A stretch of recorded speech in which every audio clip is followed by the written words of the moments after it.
Здравей! Аз съм съдбата. Реших да ти пиша, защото напоследък май често се съмняваш в мен и в моите планове за теб. Знам, че се питаш, защо ти се случва всичко това?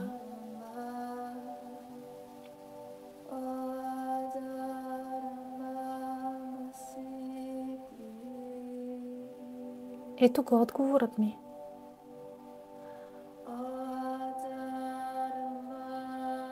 Само така щеше да станеш човека, който си в момента.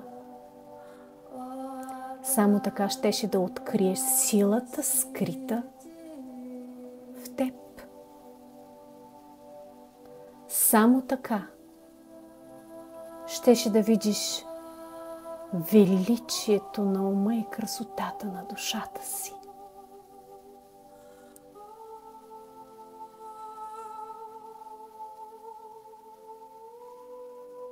Трябваше да сбъдна някои от страховете ти, за да видиш, че можеш да минеш през тях. Защото човек е устроен така. Страхува се от всичко. От провала, от загубата, от болката, от самия страх, докато не му се наложи да се изправи лице в лице с него, да го посрещне, да го победи и да продължи. Но ти научи уроците си, нали?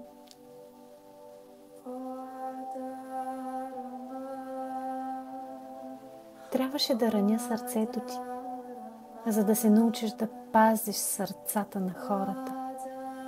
Защото човек е устроен така. Причинява болка, докато не изпита болка. Наранява, докато не го наранят.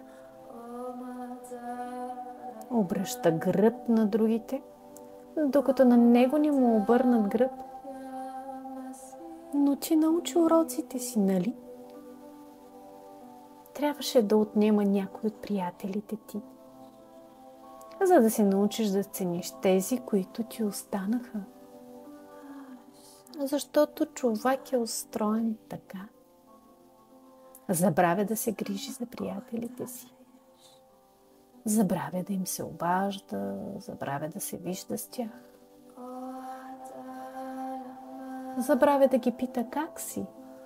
Замества ги с нови, а после и тях замества с нови, докато накрая установи, че вече няма истински приятели.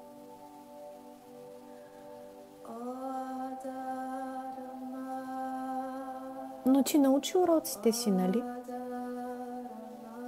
Трябваше да познаеш разочарованието,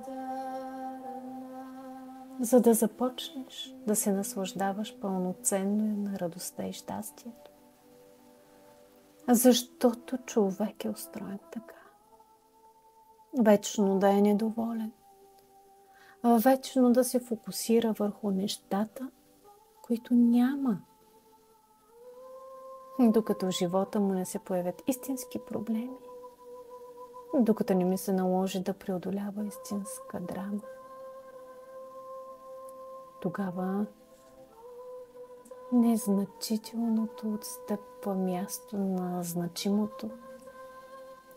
Тогава вижда и оценява красотата на слънчевия ден, на разходката в парка, на хубавата книга, на красивата мечта, на споделената чаша вино. Но ти научи уроците си, нали? Трябваше ли да ти отклони от някой от мечтите ти, за да тръгнеш по пътя, който ти предстои да покориш? Защото човек е устроен така. Сравнява живота си с този на другите. Сравнява успехите си с тези на другите. Сравнява щастието си с това на другите.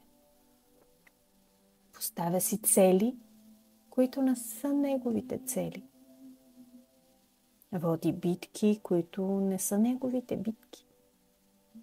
Чертае пътища, които не са неговите пътища, докато не разбере, че е пропилял времето си в опит да живее чуж живот. Да се бори за чужда победа, да сбъдва чужда мечта. Но ти научи уроците си, нали?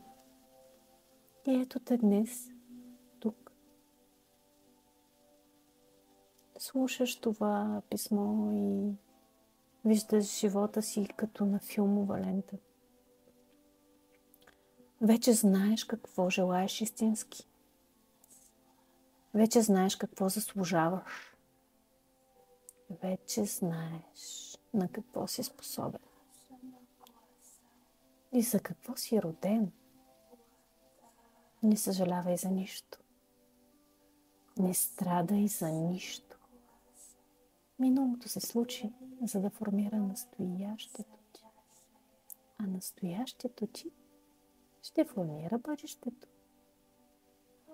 Затова живей го мъдро.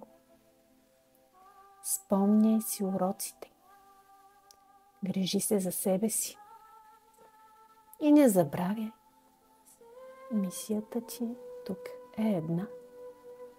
Да бъдеш щастлив. Започни още от днес. И помни.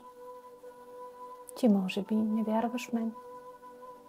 Но аз вярвам в теб. С обич. Съдбата.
Oh